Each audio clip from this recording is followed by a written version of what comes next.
Perhatian, perhatian. Raja mau lewat. Buka jalan semuanya. Siapa dia?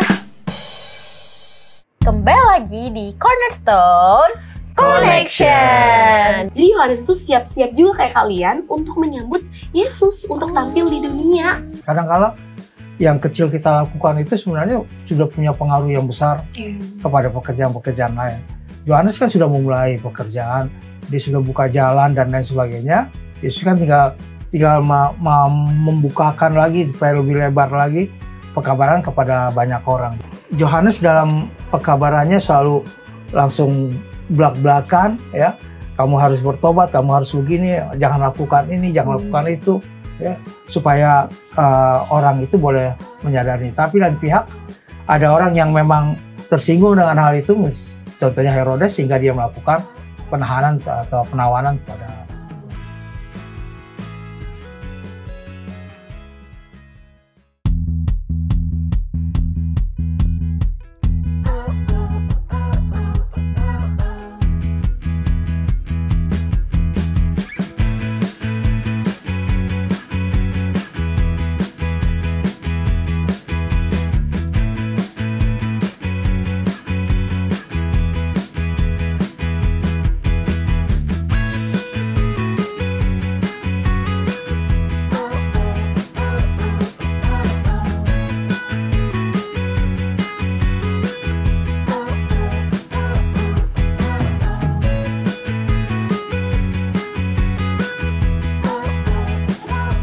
Jen, tahu nggak sih narasumber kita hari itu spesial banget? Hah, serius? Kalau gitu kita beres-beres ya? Yuk.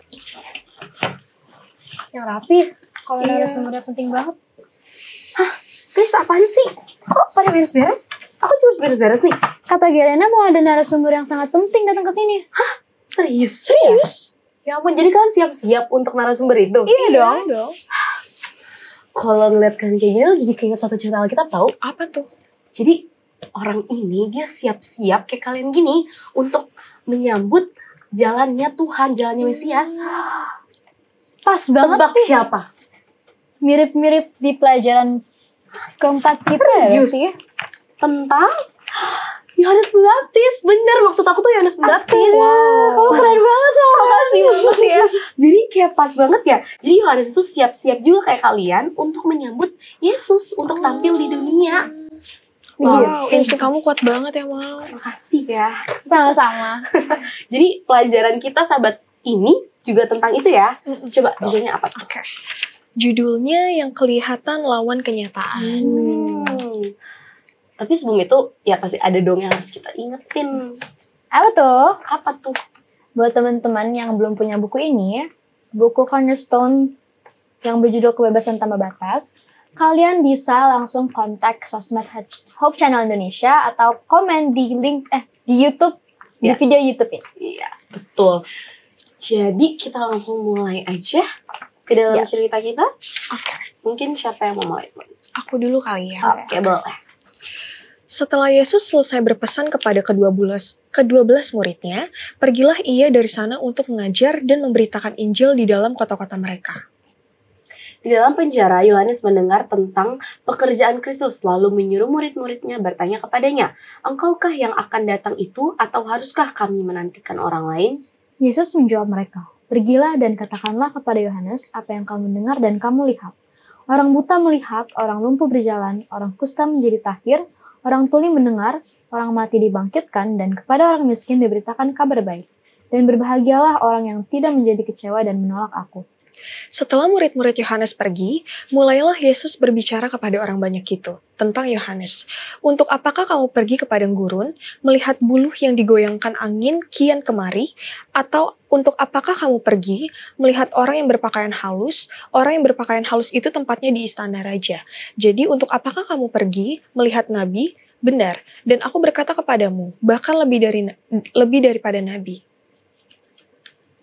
Karena tentang dia ada tertulis, lihatlah, aku menyuruh utusanku mendahului engkau, ia akan mempersiapkan jalanmu di hadapanmu.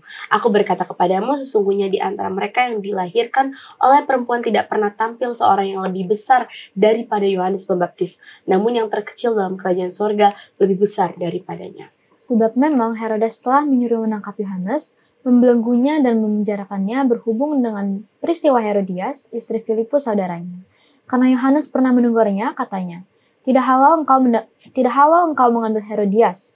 Herodes ingin membunuhnya, tetapi ia takut akan orang banyak yang memandang Yohanes sebagai nabi. Tetapi pada hari ulang tahun Herodes, menarilah anak perempuan Herodias di tengah-tengah mereka dan menyukakan hati Herodes, sehingga Herodes bersumpah akan memberikan kepadanya apa saja yang dimintanya. Maka setelah dihasut oleh ibunya, anak perempuan itu berkata, "Berikanlah aku di sini kepala Yohanes Pembaptis di sebuah talam." Lalu sedihlah hati raja, tetapi karena sumpahnya dan karena tamu-tamunya diperintahkannya untuk memberikannya, disuruhnya memenggal kepala Yohanes di penjara dan kepala Yohanes itu pun dibawa orang di sebuah talam. Lalu diberikan kepada gadis itu dan ia membawanya kepada ibunya. Jadi tentang gimana Yesus menjelaskan ya tentang siapa sih Yohanes Pembaptis ini. Bahkan lanjutan ceritanya nih tentang si Herodias, anaknya Herodes mau kepala si Yohanes Pembaptis ini. Saking berjasanya Yohanes itu untuk Yesus sampai Yohanes pun kena. Menarik banget ya. Kamu ada teman gak nih dari cerita ini? Jadi meskipun Yohanes adalah seorang yang apa tadi? Luar biasa. Iya, luar biasa.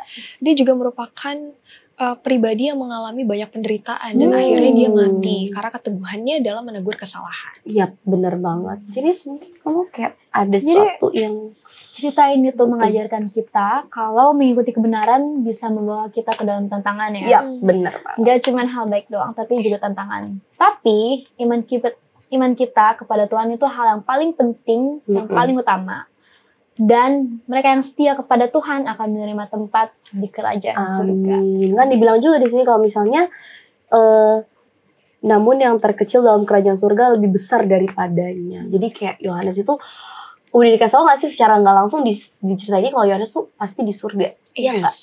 Kayak dia pasti akan bangkit ke dalam kerajaan, naik ke dalam kerajaan surga. Karena dibilang yang terkecil dalam kerajaan surga tuh lebih besar daripadanya. Jadi kayak dari Yohanes kita belajar iman yang begitu besar, walaupun dia harus dipenggal kepalanya dan lain-lain, tapi dia tetap kokoh dalam imannya dan dia mempersiapkan jalan. Tapi sebelum kita melanjutkan pembelajaran kita, mari kita saksikan segmen Apakah Kamu Tahu?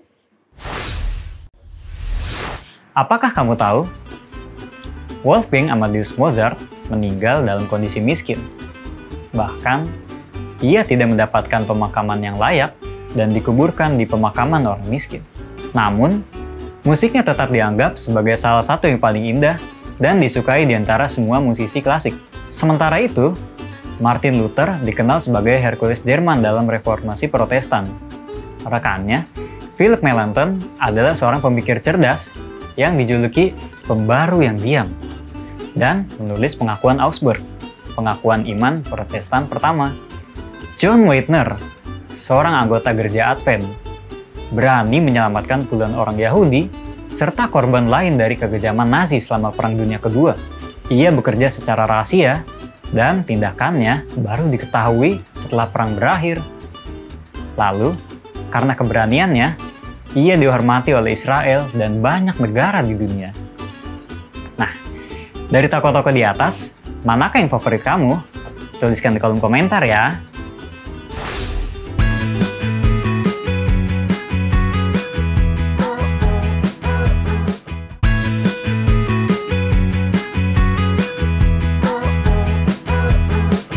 Kembali lagi di Cornerstone Connection. Program ini hadir untuk membimbing kamu mempelajari Alkitab lebih dalam lagi.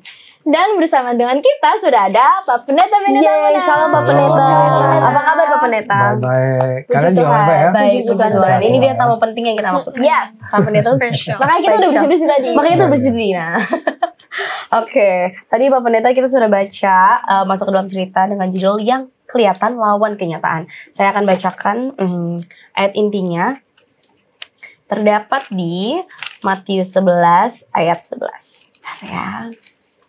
Oke, Matius 11 ayat 11. Aku berkata kepadamu, sesungguhnya di antara mereka yang dilahirkan oleh perempuan tidak pernah tampil seorang yang lebih besar daripada Yohanes Pembaptis. Namun yang terkecil dalam kerajaan surga lebih besar daripadanya. Oke, Pak Pendeta.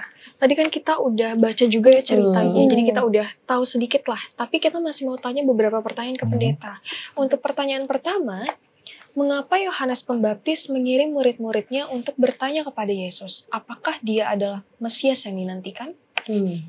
Iya, kita tahu Yesus dengan Yohanes kan hampir-hampir sama, ya seumuran lah kalau bisa gitu ya. Dalam segala sesuatunya sama, tapi kok setelah Yohanes Baptis merasakan bahwa memang dia, tapi pada waktu datang kepadanya pencobaan, pada waktu datang penggodaan kepada Yohanes, pada waktu dia ditangkap, pada waktu dia dipenjarakan, kayaknya Yesus nggak ada berita-beritanya nih gitu ya. Nggak ada berita-beritanya gimana sih sebenarnya gitu ya. Sementara dia hanya dengar bahwa Yesus sudah tambah banyak muridnya, sudah tambah banyak pengikutnya, pengikut Yesus sudah tambah banyak dan lain sebagainya. Sementara dia sekarang masih dalam penjara. Kemudian yang bersama-sama dengan dia, murid-murid Yohanes juga menanyakan, ini gimana sih? Itu benar gak sih dia itu Mesias? Tambah banyak tuh. Yohanes waktu itu juga udah mulai, kalau istilah kita sekarang ini surveinya udah mulai tinggi gitu ya, pengikutnya udah mulai banyak gitu. Dia udah mulai ngetop, ya, kalau istilah bahasa sekarang udah mulai ngetop, tapi ini kok adem-adem aja nih, dijemin aja gitu loh. Kalau memang satu dalam pekerjaan, kenapa nggak saling tolong, kenapa tidak kasih semangat gitu, kenapa tidak melakukan hal lain. Tapi kan pekerjaan demikian tidak harus dinyatakan dalam keadaan yang harus kelihatan dan lain sebagainya. Kadang-kala yang kecil kita lakukan itu sebenarnya sudah punya pengaruh yang besar kepada pekerjaan-pekerjaan lain. Yohanes kan sudah memulai pekerjaan, dia sudah buka jalan dan lain sebagainya. Yesus kan tinggal membukakan lagi supaya lebih lebar lagi pekabaran kepada banyak orang. Jadi bahwa Yohanes menyuruh murid-muridnya pergi karena murid-muridnya bertanya lebih banyak, ya itu siapa sebenarnya, benar nggak gitu ya. Jadi untuk meyakinkan itu kata ya udah pergi. Kemudian pergi, Yesus katakan ya siapa gitu ya, siapa dirinya, siapa Yohanes yang membuat pertanyaan kepada muridnya begitu balik, emang gimana sih gitu ya. Tapi hasil pekerjaan Yesus itu mereka bisa lihat dan mereka pun diyakinkan bahwa memang Yesus itu adalah Mesias. Amin. Terima kasih Pak Pendeta. Mungkin Jenis Oke. Tadi kan Yohanes nyuruh murid-muridnya untuk bertanya ke Yesus, apakah Yesus ini ada Mesias yang dinantikan? Dan udah dijawab juga sama Yesus seperti yang Pak Pendeta bilang tadi. Tapi apa bukti yang diberikan Yesus untuk menunjukkan kalau dia adalah Mesias, Pak Pendeta? Iya, seringkali kita menginginkan kamu pengikut Tuhan belum? Iya, buktinya mana? Seringkali kita begitu kan? Iya. Orang lain suka tanya, mana buktinya gitu ya? Mana buktinya? Kalau kalian begini, mana buktinya? Selalu tanyakan hal-hal demikian. Padahal sebenarnya sesuatu yang kan nggak harus semuanya bisa dibuktikan kepada banyak orang, kepada siapapun bahwa apa yang saya lakukan itu punya pengaruh kepada yang lain. Apa yang saya katakan punya pengaruh kepada yang lain. Tidak harus bisa dibuktikan seperti itu. Jadi pada waktu pertanyaan ini dilakukan, apa buktinya? Yesus memberikan banyak hal yang Yohanes tidak bisa lakukan. Ya, misalnya kayak menyembuhkan dan lain sebagainya. Ya, Yohanes kan lebih banyak kepada pemberitaan bahwa Yesus akan datang, kemudian dunia ini akan diperbarui, suruh bertobat dan lain sebagainya. Tapi prinsipnya bahwa apa yang diberitakan oleh Yohanes itu membuka kepada pekerjaan Kristus, kemudian Yesus juga masuk dalam pekerjaan itu, membuat tanda-tanda lainnya yang sebenarnya sudah merupakan satu jawaban kepada murid-muridnya datang. Ya kamu lihat aja, kan tidak harus saya katakan, enggak loh, saya kasih bangkitkan ini, saya sini saya sembuhkan, di sini saya nggak perlukan satu-satu disebutkan. Jadi dengan mereka melihat apa yang sudah dilakukan, maka mereka diyakinkan bahwa memang dia adalah Mesias. Jadi imani saja ya Pak Pendeta, yang nggak perlu lihat bukti-bukti yang harus banget ada. Nah selanjutnya Pak Pendeta, pertanyaannya, kenapa Raja Herodes itu menangkap Yohanes Pembaptis? Padahal kan dia nggak sukanya sama Yesus ya Pak Pen. Kenapa dia menangkap Yohanes Pembaptis? Ya kita tahu Yohanes kan belak-belakan ya. Kalau salah gitu loh. Ya. Jadi Herodes mengambil, belum salah kalau istilah sekarang Pak ya. Mengambil istri orang gitu. Kamu salah gini-gini. Ya orang kalau dituding gitu juga langsung walaupun memang dia salah, mungkin dia akan melakukan satu tindakan bela diri dan lain sebagainya. Jadi pada waktu dikatakan kan itu kan jadi satu kekesalannya, jadi satu sehingga dia membuat membuat Yohanes untuk ditangkap dengan alasan apapun dan lain sebagainya. Kalau cari salah kan gampang ya nuduh orang ya. Wah kamu gini wah. Sedangkan dari jauh lihat, oh kamu gini-gini ya. Padahal mungkin dengan siapa, apa semuanya belum tentu juga kan. Jadi tuduhan itu akhirnya ditangkap dan dimasukkan ke penjara. Jadi Yohanes dalam pekabarannya selalu langsung belak-belakan ya. Kamu harus bertobat, kamu harus begini, jangan lakukan ini, jangan lakukan itu ya. Supaya orang itu boleh menyadari. Tapi lain pihak ada orang yang memang tersinggung dengan hal itu, contohnya Herodes, sehingga dia melakukan penahanan atau penawanan kepada Yohanes. Terima kasih. Oke Pendeta, untuk pertanyaan terakhir nih Pendeta. Poin apa sih yang bisa kita praktekkan kayak anak remaja kita, anak remaja seperti kita ini, yang bisa direlatekan dengan pelajaran kita di minggu ini? Iya, poin yang pertama bahwa kita harus punya dasar yang kuat, punya kekuatan bahwa apa yang saya lakukan kepada seseorang, kepada lain, nggak perlu dong digembar-gemborin, nggak perlu kasih tahu ke orang lain, ya. Saya ingin menyelamatkan seseorang, maka saya akan lakukan semampu yang saya bisa untuk menyelamatkan orang itu, ya. Tapi bukan berarti menyelamatkan dalam arti yang melakukan kesalahan juga, ya. Contohnya gini, kalian di sekolah ada pada tinggal lulus, ini contekan, ya kan salah juga gitu kan. Menyelamatkan dia memang, cuman kitanya caranya tidak seperti itu ya.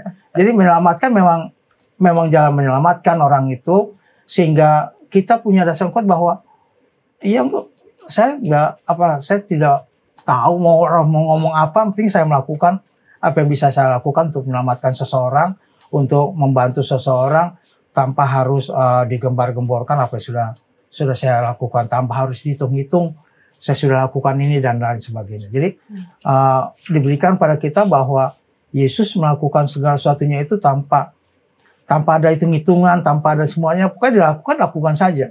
Ya, secapek-capeknya dia, kalau sudah capek ada orang datang minta untuk disembuhkan misalnya, dia akan lakukan. Walaupun sudah 1 harian dia berkhotbah, dia menyembuhkan, dia melakukan perjalanan jauh dan lain sebagainya. Tapi kalau datang orang, dia akan lakukan. Nggak pernah bilang, udah malam nih, besok. Nah, dia nggak pernah bilang. Kapanpun dia akan lakukan walaupun dalam keadaan. Jadi kita pun demikian bahwa apapun yang kita lakukan, mari kita lakukan dengan baik, ya, tanpa harus melihat latar belakang apa semuanya, tanpa juga harus menggembor-gemborkan bahwa saya sudah bantu dia dulu, saya sudah ini, wah dan sebagainya, enggak lah. Ya. Jadi kita lakukanlah dengan baik. Karena kita punya dasar yang kuat sebagaimana Yesus sudah melakukan. Amin. Terima kasih Pak Pendeta. Terima kasih Pak Pendeta. Oke, kita sudah membahas beberapa pertanyaan dari pelajaran keempat ini, yang mungkin juga menjawab pertanyaan teman-teman di rumah.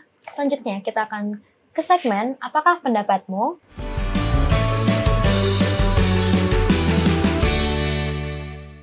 Halo, nama saya Vian Setiono, kelas 10 dari SMA Dharma Putra Advent.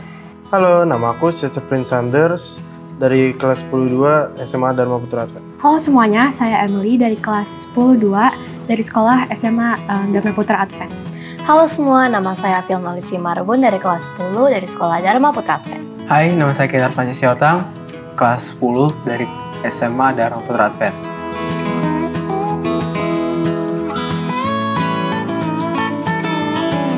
Saya menganggap sukses adalah jika saya mencapai sesuatu yang saya impi-impikan. Kalau saya sudah punya keluarga yang lengkap. Sukses menurut saya adalah saat kita berhasil mencapai suatu target yang sudah kita rencanakan dari lama ataupun yang dapat merubah kehidupan kita. Menurut saya, sukses itu adalah suatu harapan atau keinginan yang terwujud. Sukses bagi saya itu ketika kamu sudah mencapai sesuatu yang kamu inginkan dan kamu puas akan hal itu.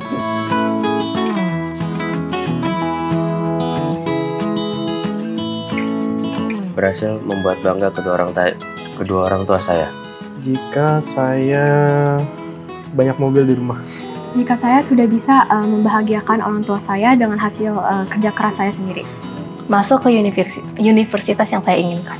Jika saya sudah mendapatkan apa yang semua saya inginkan dan saya puas dan orang-orang di sekitar saya bahagia.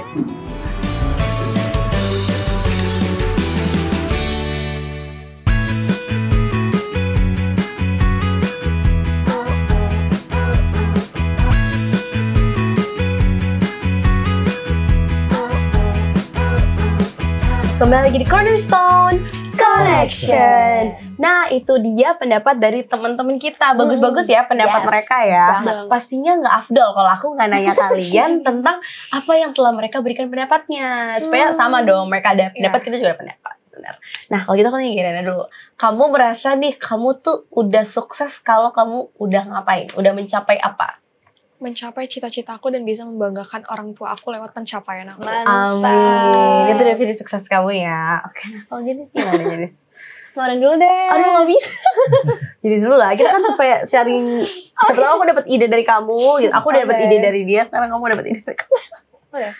Menurut aku sukses itu kalau aku udah bisa provide untuk diri aku sendiri. Amin. Iya, benar itu benar sih. Lanjutnya Maren. Oke, menurut aku kira kan kamu mencapai cita-cita aku dan bisa hidup tanpa bantuan orang tua lagi. Malah aku yang bisa membantu orang tua kayak Kirena juga gitu. Jadi itu definisi sukses kita. Kalau Pendeta? Kalau Pendeta? Ada sukses dalam tahap-tahapannya. Iya. Jadi misalnya kalau waktu SD lulus SMP, wah sudah sukses. Lulus SMA udah sukses. Kuliah udah sukses ya. Tapi selanjutnya, tulisnya tentunya kita sukses kalau Tuhan datang, saya udah pasti masuk surga. Amin. Gitu ya. Itu baru satu keunikan bagi kita gitu loh. Iya. Jadi jangan juga tahapannya hanya, wah udah saya udah SMA, udah sukses loh. Enggak ngapain lagi udah. Enggak juga kan begitu. Iya. Harus mesti dikejar terus sampai kita bisa dapat yang lebih tinggi. Oke. Karena kita juga udah mendengarkan pendapat dari teman-teman kita juga udah menyelesaikan pembelajaran kita. Kita mau minta pendeta untuk memberikan kesimpulan dari pembelajaran kita pada hari ini. Baik, kesimpulan pelajaran kita yang keempat, yang kelihatan lawan kenyataan, ya. Seringkali kita merasa bahwa ini saya dekat dengan seseorang, pada waktu saya susah kok kayaknya nggak dibantu. Ya. Seringkali kita rasa bahwa saya kenal dia, masa bantuannya nggak bisa sih, gitu ya. Atau mungkin sebaliknya, ya. Kita sudah melakukan sesuatu, kita katakan, wah saya sudah lakukan ini, saya sudah bantu dia, masa dia balasnya seperti ini. Tidak demikian. Pelajaran kita mengatakan, apapun itu, kenyataan apapun itu, sukses apapun itu, lakukan dengan baik kepada semua orang. Tanpa kita pilih-pilih, tanpa kita milih-milih pada siapapun. Kita lakukan yang terbaik untuk menyelamatkan jiwa daripada teman, jiwa daripada rekan-rekan kita, jiwa daripada siapapun itu, baik yang kita kenal maupun yang tidak kita kenal, untuk kita membantunya. Dengan prinsip itu yang Yesus berikan kepada kita, tanpa harus melihat kapan, di mana, siapa, dan lain sebagainya. Mari kita lakukan dengan sukacita, dengan gembira, karena itu menjadi satu kenyataan bagi kita. Ini yang sudah saya lakukan pada waktu Tuhan datang. Amin. Terima kasih banyak pendeta kesimpulannya, dan mungkin pendeta bisa mendoakan kami yang di studio dan juga teman-temannya di rumah. Kita berdoa. Bapa di surga, kami bersyukur karena Tuhan telah menuntun kami dalam pelajaran kami pada saat ini. Kami bersyukur karena Tuhan mengingatkan kami untuk kami boleh melakukan yang terbaik bagi siapapun. Dan kalaupun kami mengalami kesulitan, kami yakin Tuhan juga akan melepaskan kami dari kesulitan yang ada. Tuhan bersama-sama dengan semua orang-orang muda dimanapun mereka berada, dalam segala pergumulan mereka, dalam pendidikan mereka, juga dalam kehidupan sehari-hari. Yang sakit Tuhan berikan kesembuhan, yang dalam lemah iman Tuhan berikan kekuatan. Ampuni segala dosa dan kesalahan kami, karena kami berdoa dalam nama Putra Yesus Kristus, Tuhan dan Juru Selamat kami. Amin. Amin. Sudah sampailah kita ke penghujung pelajaran keempat. Kiranya pelajaran minggu ini bisa menjadi berkat untuk kita semua dan kita bisa aplikasikan dalam kehidupan kita sehari-hari. Sampai ketemu teman-teman yang selalu setia mencari dan belajar firman Tuhan melalui Cornerstone Connection.